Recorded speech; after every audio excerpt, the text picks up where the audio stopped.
Assalamualaikum semua. So hari ini saya nak ajar korang untuk ekonomi tingkatan 4. Kita nak belajar tajuk tingkatan 4 bab 2 iaitu penentu penawaran. So penentu penawaran ni dalam subtopik 2.1.8. Kalau korang masih menggunakan buku ni, muka surat 69.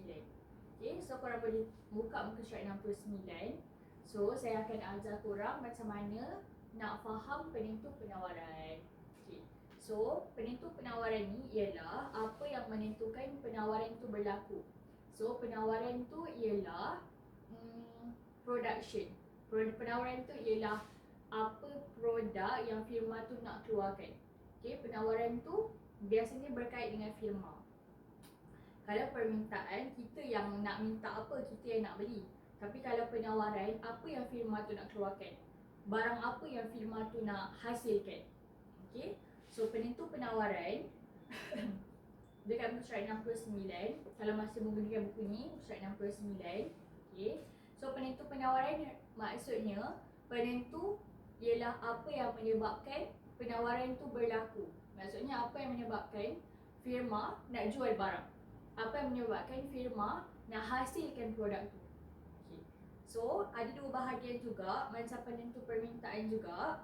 Ada harga barang itu dan bukan harga barang itu. Okay. So untuk harga barang itu, dia bergantung kepada hukum penawaran. Hukum penawaran. Okay, so hukum penawaran kata apa? Hukum penawaran, okay, penawaran ni always ingat kalau penawaran dia firma. Okay. Kalau permintaan biasanya cakap pasal isi rumah. Kita rakyat biasa isi rumah. Okay. Tapi kalau penawaran cakap pasal firma. So, kalau cakap pasal firma, benda pertama yang korang kena terus ingat kat kepala ialah firma nak memaksimumkan untung.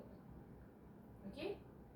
Okay. So, sebabkan firma nak memaksimumkan untung, so hukum penawaran kata, okay, hukum penawaran tu ialah produk yang firma nak hasilkan.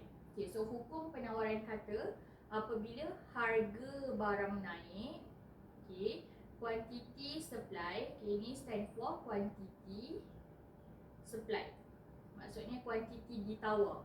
Produk yang ditawarkan ada berapa, tu kita panggil QS, quantity supply. So tu dalam bahasa short form lah. Okay, so bila harga mahal, bila harga tinggi, RM naik, quantity supply pun akan naik. Sebab apa? Hukum penawaran. Okay, hukum penawaran ialah benda ni tau. Bila harga tinggi, kuantiti ditawar pun akan naik. Maksudnya, bila harga barang mahal, lagi banyaklah firma produce barang tu. Bila harga barang tu, bila barang, harga dia mahal kan? So, firma akan nak hasilkan lagi banyak barang tu. Sebab apa? Sebab firma, okay, dia nak memaksimumkan untung. So, bila harga barang tu mahal, dia akan banyakkan lagi stok untuk barang tu supaya dia dapat lagi banyak untung. Kan harga barang tu mahal. So kalau bila barang tu mahal, kalau jual, firma tu dapat lagi banyak untung. So bila harga barang tu mahal, lagi banyak firma tu sediakan stok. Okay. So hukum penawaran kata bila harga tinggi, quantity supply pun tinggi. Apabila harga barang tu meningkat, quantity ditawar pun akan meningkat. Okay. So tu ialah bergantung dekat harga barang itu. Maksudnya firma nak jual barang disebabkan harga barang itu ialah disebabkan oleh hukum penawaran. Hukum penawaran kata bila harga tinggi, kuantiti ditawar tinggi. Okay? Ataupun biasa ekonomi panggil hubungan positif. Ataupun nama lainnya hubungan langsung. Kenapa hubungan langsung? Sebab dua-dua meningkat. Bila harga tinggi, kuantiti ditawar pun bertambah. Okay. So sekarang kita pergi pula dekat penentu penawaran yang bukan harga barang tu. Okay. So korang kena faham penentu penawaran maksudnya penentu apa yang menyebabkan. Apa yang menyebabkan firma tu nak produce barang. Apa yang menyebabkan firma tu nak hasilkan barang tu. So ada dua sebab, iaitu harga barang itu ikut hukum penawaran. Bila harga mahal, firma akan produce more.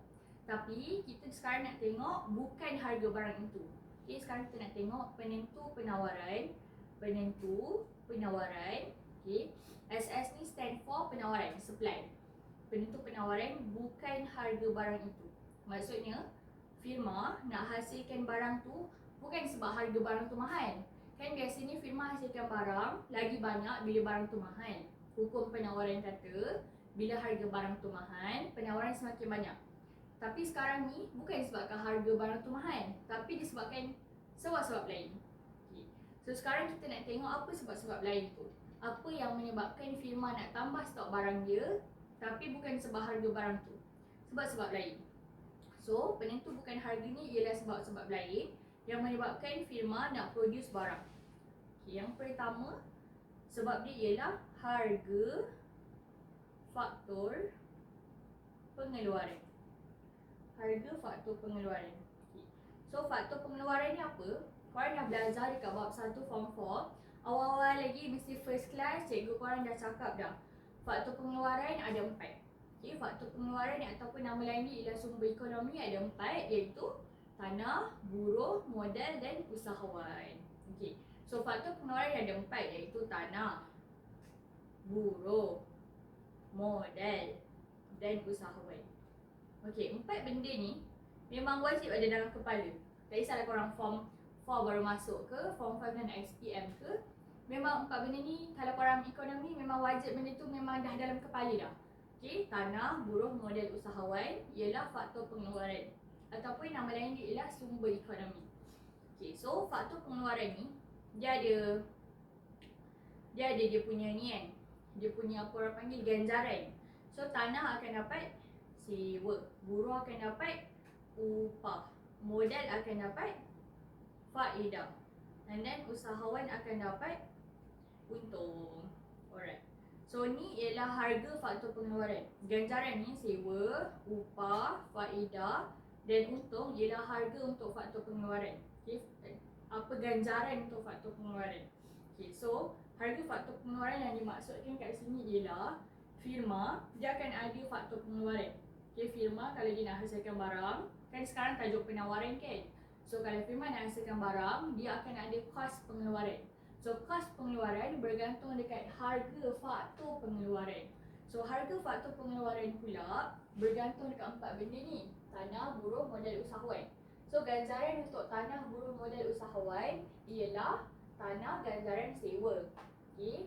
Kalau kita ada tanah lebih, kita ada rumah lebih, kita buat sewa, kita bagi orang duduk rumah kita, so kita akan dapat sewa ganjaran dia.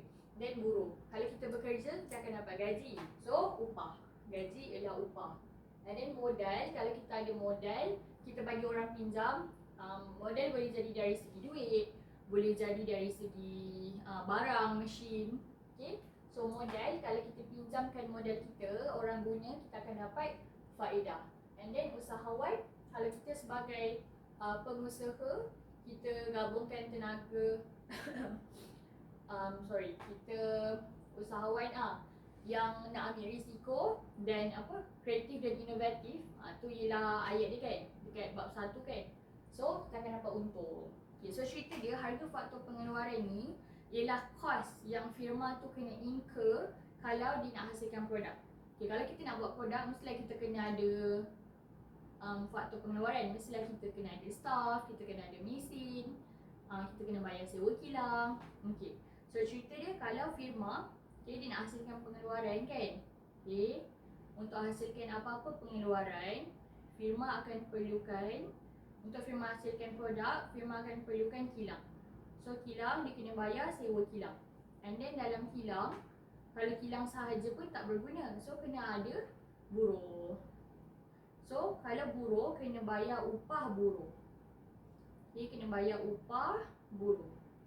And then kena ada kos untuk bahan mentah juga. Bahan mentah, dan kadang kena bayar cukai ke apa. Okay, so contoh ni ialah kos pengeluaran. So kos pengeluaran ialah sewa kilang, upah buruh, bahan mentah, ataupun kadang ditulis bil utility. Okay.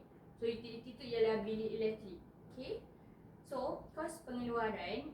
Okay. So kos pengeluaran ni mempengaruhi penawaran. Maksudnya kalau kos pengeluaran tinggi, kalau kena bayar sewa kilang mahal, upah buruh mahal, bahan mentah semakin mahal, bil utility tinggi. So, penawaran akan jadi semakin sikit sebab kos pengeluaran meningkat. Okay, boleh faham tak? Okay, kalau korang nak tanya, korang boleh tanya kat komen, okay? Okay, so sekarang kita cuba tengok.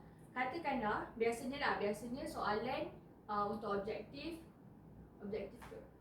Biasa saya ajar, dalam soalan akan ada contoh kerajaan, ayat dia macam ni. Kerajaan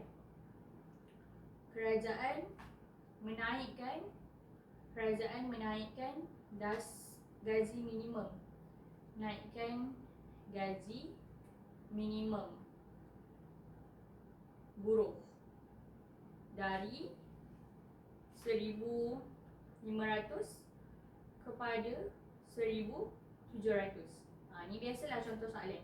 Ni yang common ni. Kalau korang biasa buat latihan, korang memang selalu jumpa ni. Ayat dia. Kerajaan menaikkan gaji minimum buruh dari 1,500 kepada 1,700. So currently, bila saya tengah buat video ni, sekarang Ogos 2026, sekarang gaji minimum ialah 1,700. And most probably akan naik lagi. So bila kerajaan menaikkan gaji minimum, apa akan jadi? Upah buruh akan meningkat. So bila upah buruh meningkat, contoh ni ialah statement dia. Okay. So bila ada statement macam ni, apa akan jadi? Kadar upah buruh meningkat. Maksudnya firma kena bayar lagi banyak gaji dekat staff dia. So maksudnya kos pengeluaran pun akan meningkat. Kos pengeluaran akan meningkat.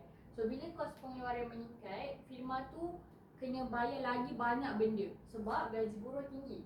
Okay, kenapa gaji buruh tinggi? Kerajaan naikkan dasar gaji minimum. So gaji buruh jadi makin mahal. Nak bayar gaji staff makin tinggi. So kos pengeluaran jadi makin tinggi. So apa yang jadi? Bila kos pengeluaran tinggi, firma akan kurangkan penawaran. Okay, penawaran akan kurang. Sebab apa? Sebab kos pengeluaran tinggi. Bila kos pengeluaran tinggi, firma lebih terbeban untuk hasilkan produk baru. So firma akan sediakan stok sikit je. Firma akan hasilkan produk baru sikit je. Sebab apa? Sebab kos pengeluaran dia tinggi. Okay. So, apa kaitan dia? Kalau faktor yang pertama kita nak tengok kos pengeluaran kan, harga faktor pengeluaran. Okay.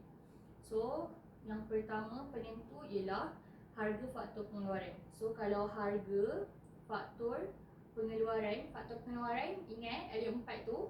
Faktor pengeluaran apa? Tanah, buruh, modal dan usahawan. Okay, so korang kena ingat sekali ganjaran 4 benda ni. So kalau harga faktor pengeluaran tinggi, harga faktor pengeluaran tinggi, so penawaran SS, supply penawaran akan turun. Sebab bila kos pengeluaran tinggi, firma tak nak hasilkan stok yang banyak dah. Sebab nak hasilkan stok, kos dia sangat tinggi. So firma kurangkan stok. So bila harga faktor pengeluaran tinggi, penawaran pun akan semakin sikit. Okay. Boleh dapat tak? Okay, kalau korang tak dapat nak tanya apa-apa, boleh tanya kat komen, okay? Okay, yang kedua, kita tengok apa yang menyebabkan penawaran tu berlaku ke tak, ialah cuaca. Okay, so cuaca ni dia ada kaitan dengan barang perkilangan dan barang pertanian kan? Cuaca Okay.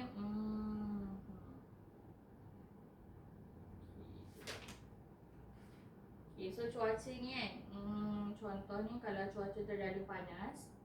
Contoh kalau cuaca panas. So bila cuaca panas, apa akan jadi? Penawaran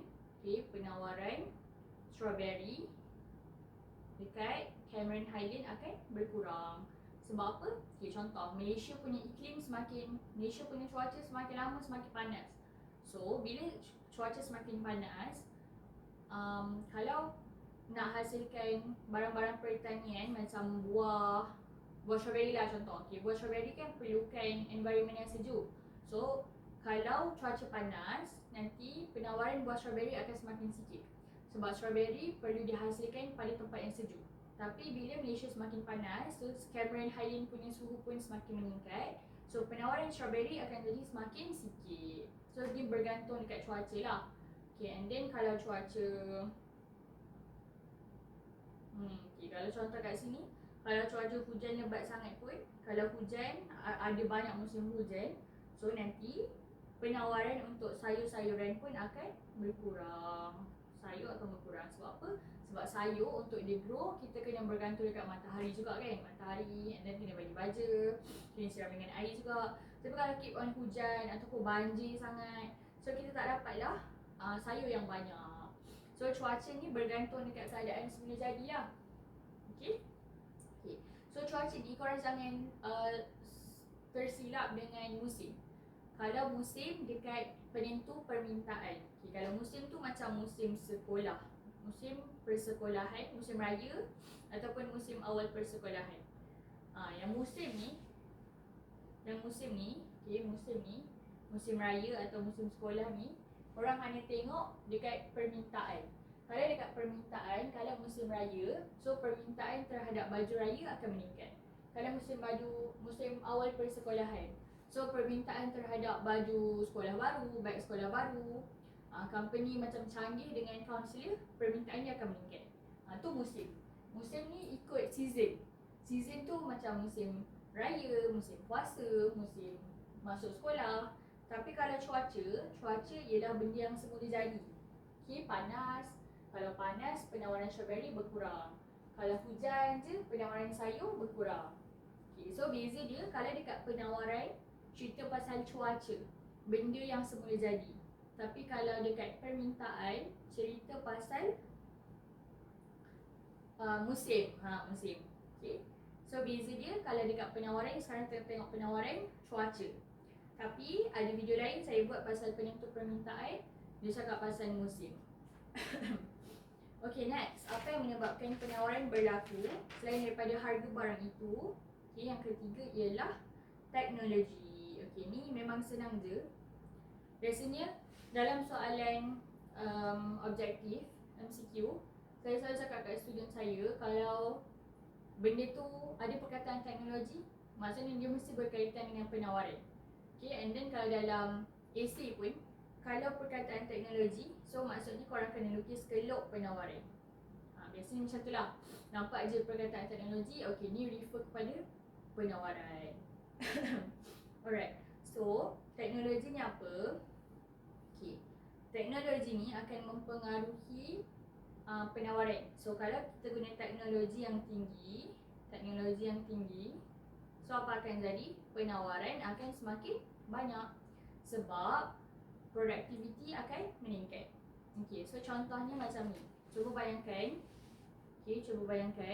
korang nak bersihkan rumah, sama ada guna penyapu dengan penyodok.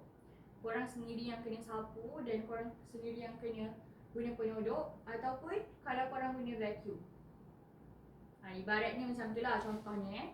Okay, kalau vacuum kan benda yang berteknologi tinggi. So kalau guna vacuum, contohnya dalam masa 30 minit dah dapat kemas rumah. Tapi kalau guna penyapu dan penyodok, maybe untuk kemas rumah perlukan 1 jam. Okay, so apa beza dia? Kalau guna penyapu dan penyodok, lama, 1 jam. So maksudnya productivity berkurang sebab masa yang diambil untuk bersihkan rumah lagi lama. Tapi kalau guna vacuum, dalam masa 30 minit je dah boleh bersihkan rumah, which maksudnya productivity meningkat. Sebab sama je, dua-dua bersihkan rumah. Guna penyapu pun bersihkan rumah, guna vacuum pun bersihkan rumah. Cuma beza dia, kalau guna vacuum, masa yang diambil tu semakin singkat. So semakin cepatlah rumah akan dibersihkan. So tu berkaitan dengan teknologi. So saya nak cakap yang teknologi ni kalau guna vacuum, makin cepat dapat disiapkan. Okay, tu konsep dia. Okay, so cuba kita ambil contoh yang berkaitan. Contoh company yang jual mesin jahit lah. Okay, contoh firma yang jual baju. Okay, contoh firma yang jual baju kurung. Firma yang jual baju kurung. Okay, contoh Okay. Yang ni jahit pakai tangan. Lagi satu company jahit mesin. Mesin yang latest. Jahit guna mesin yang latest, yang berteknologi tinggi. Okay, so kalau mesin yang jahit tangan, maybe dalam masa 1 jam boleh hasilkan 1 baju. Tapi kalau hasilkan guna mesin jahit yang berteknologi tinggi, maybe dalam masa 1 jam boleh hasilkan 3 baju. Okay. So korang nampak tak perbandingan ni kat sini? Kalau kita guna teknologi yang semakin tinggi, okay, bandingkan jahit tangan, okay, tradisional, ataupun mesin jahit guna mesin yang berteknologi tinggi yang latest. Okay, so kalau teknologi tinggi, kita guna mesin jahit kan. So kalau guna mesin jahit, andaikan dalam masa sejam boleh hasilkan 3 baju. Tapi kalau guna mesin jahit tangan je, bukan mesin, kalau kita jahit sendiri guna tangan kita, dalam masa sejam boleh hasilkan 1 baju je. Okay, so apa beza dia? Kalau firma tu ialah firma yang jual baju kurung, okay, mestilah kalau guna teknologi tinggi, guna mesin jahit akan lebih cepat dapat hasilkan lagi banyak baju. Okay, sebab guna benda yang berteknologi tinggi. Okay. So teknologi, okay, kalau teknologi tinggi, penawaran pun akan semakin banyak. Okay, sebab korang boleh try bandingkan macam ni. Kalau guna mesin jahit tangan, sejam boleh hasilkan 1 baju je. Tapi kalau bukan guna mesin, kalau jahit sendiri guna tangan, sejam hasilkan 1 baju. Tapi kalau kita beli mesin yang berteknologi tinggi, yang latest, sejam mungkin hasilkan 3 baju. So bila guna benda yang berteknologi tinggi, semakin banyak baju boleh dihasilkan. So kalau teknologi meningkat, penawaran barang pun akan meningkat. Okay, dapat tak korang? Okay, next kita tengok yang keempat.